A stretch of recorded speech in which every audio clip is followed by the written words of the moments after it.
Well, Scott, it's a big game Saturday. We'll just start. We'll review last week's performance. A 0-0 against a very good side. I guess any other point in the season, and we're not in the run we're in and the position we're in, it's a good result.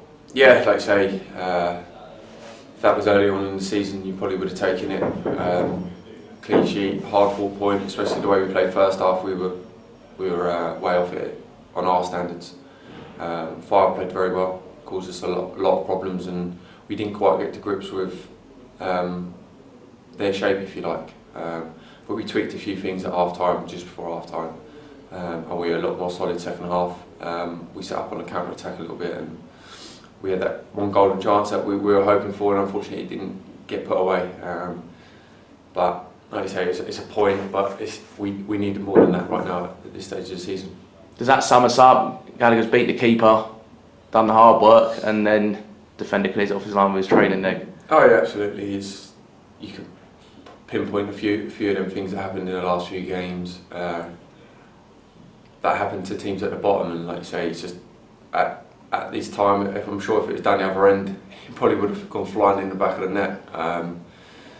It's just one of those things. When you are at the bottom, they're the things that happens. You get the little under edge of the keeper, beats that, it's going in, and they got two defenders clear off the line.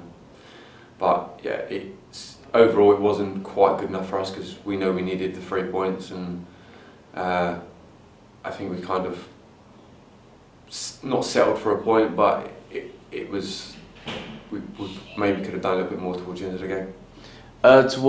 Defensively, we played a side in the last 2 times they played us, they scored 10 goals, and we've kept a clean sheet against them. Are you pleased to see that it seems like it's a lot more of a settled back line now with Roland and George in the centre? Yeah, I think we started off a back three when George first came in, and that worked really well as a back, whoever played in the back three, and now we've gone to a back four. I think he's helped massively, George. He's obviously a nice calming influence, experienced, and helping young roles out a lot. So yeah, I think that's helped defensively, because we've kind of looked a lot more sturdy recently, since he's come in especially.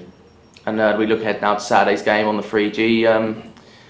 It seems 3G pitches are a bit Marmite, you either love them or hate them. How do you stand on them? I'm not a big fan of them, to be honest, but depends how good they are. I think I've heard this one's, it got better, because I think last year it wasn't great, but it was still bedding in, so it is what it is.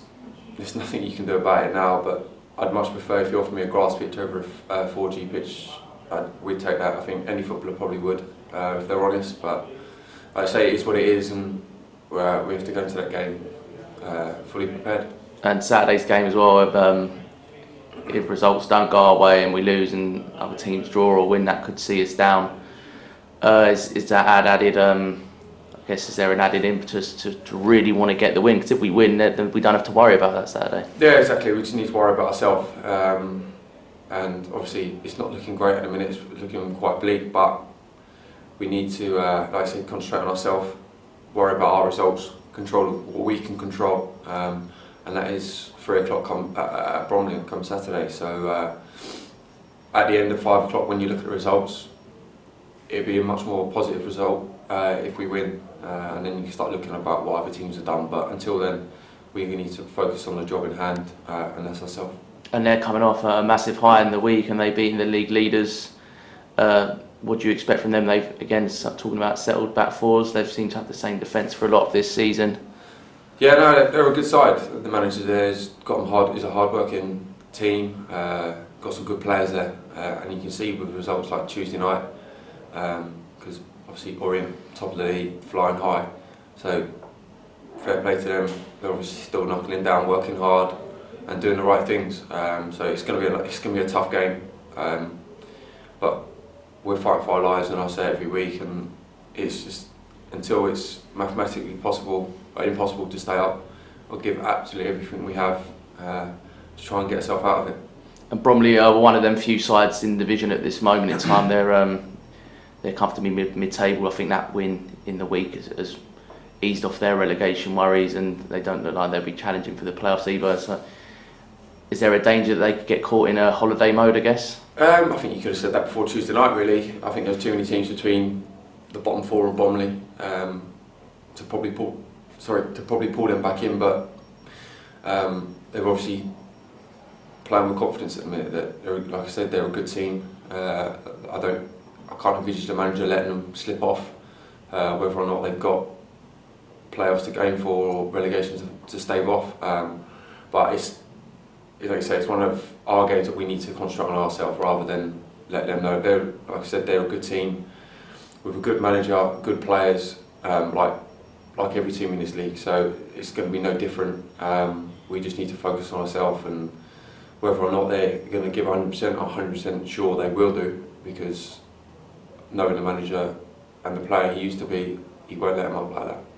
And how's the season been for you? I know at the start of the season, the gaffers did ask for patience and wasn't expecting to have the 2 seasons we had previous, but to be down here must be just deeply disappointing. Must hurt as well. Yeah, massively. No one see it coming. Like you said, no one plans for this kind of season to come, especially in the summer. Obviously, we lost a few key important bodies, and we brought a few new faces in, and it hasn't really worked. Well, obviously, it hasn't, because we're third from bottom for one reason or another. A lot of injuries at key points, a lot of out of form players, and it's just all rolled into one, if you like. I'd say Gaffer's always said we've kind of overachieved the last 2 years, but we've definitely underachieved this year, because the team, the club especially, shouldn't be in the position we're in, and that's down to us players mainly. So yeah, it's been very, very disappointing. It's been probably the worst of my career by far, and to get through 16 years of playing football without a relegation on my CV is something that I've been proud of. But then this year, it could all change, and that hurts a lot, because being in this relegation fight and scrapping, it's not nice, it's horrible, and you'd much prefer the last 2 years we've had, because when things are going well, it's a lovely place to be. But like I say, this year's it's been a very sticky one, and a tough one. And obviously you really enjoy it, otherwise you wouldn't have come back, would you, and moved here in the circumstances you did at the time? So it must hurt equally as much. Oh yeah, I love this club because this is where I started. I started out as a footballer here 16 years ago, and I've kind of come here as my club, because they give me that opportunity to kick on into the professional game. So like people like Bob Green, he was here when I was first here, and it's just good people around the club. I've kept in contact with a few people. Obviously, Gary come back, and yeah, it's like it's a lovely, great, friendly club with great supporters, and usually a good team. And we've kind of let that down this year, and it's a massive shame because it hurts. It makes the pain a little bit worse. And how has it been for you personally? I know fans have said we haven't scored enough this season. As a striker, that must be equally disappointing, I guess, even though you have missed a lot of the season with injury.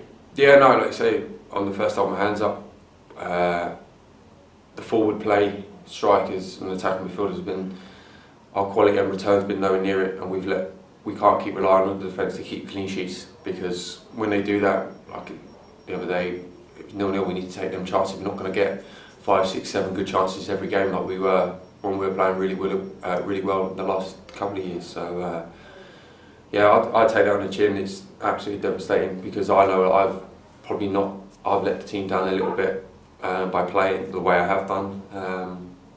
Chances wise, not scoring as much, not creating as much, but everyone in there will take responsibility for that, and everyone's played their part in it here.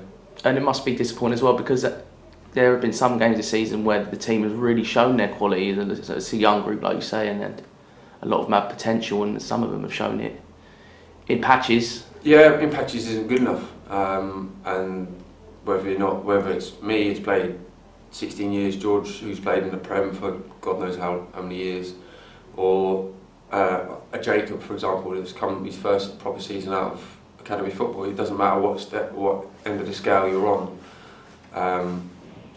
You need consistency, and showing flashes here and there goes to prove that you can't do that. You need to be consistent, cut mistakes out, and I think if you look at the top of the league every year, it's the team that makes the least mistakes, and when confidence gets bred throughout the team and the squad, you see a Leighton Orient, and you see we give them a great game a couple of weeks ago. We finished on top for most of the second half, but they come out on top of the result, and that's what happens because you play with confidence, the right mentality, and the be all and end all is that they're more consistent, and that's why they are where they are and where we are we are. Has that winless run hurt us? Because, say, the last 6, 7, 8 weeks, the performances that have been largely positive certainly definitely outweigh the poor performances. Yeah, like you say, that run was hard to take because I think I missed most of that for injury, and watching that, it's hard because you just want to get back out there and help the team and help the boys and do your job really. But it was a long spell that we went without winning a game, and evidently you can't do that in this league because you end up where we are. And like I said, since probably the middle of February, I'd say the performances have been a lot better than they were. A few of the games we haven't got the returns that we probably deserved, but the be all and end all is we went 3 months without a win, and that's probably going to be crucial. And what's your message? Saturday could be a very big day. What's your message to your teammates and fans and staff and everyone else at the club? We just have to dig in. You have to dig in because as players, that's all we can do. You can only go out there for 90 minutes, 95 minutes and worry about your job. If you do your job the best that you can, then you should be getting a result at the end of it. And we haven't done that enough this year. The fans have been brilliant. Obviously they've had the turning points for them, and obviously they've shown their disappointment, and absolutely rightly so. Because we've let them down evidently as well, because it looks like we could be possibly going down and taking their club down. So that's what hurts as well for me personally, because you can watch the last 2 years, they come in their numbers, even this year they come everywhere, and they show full support. They've been brilliant, even through the bad results and the bad run we had. You can expect that because no team, no fan's going to be very happy with losing however many we did, or go winless, sorry. So yeah, they've been brilliant, and you can only say sorry for them for the situation that we're in. But right now, we're not down mathematically. We can still get out of it. So Saturday's a massive push for us, and obviously we hope that the supporters are on our side. Okay, well, thank you for your time, Scott. Cheers. Thank you.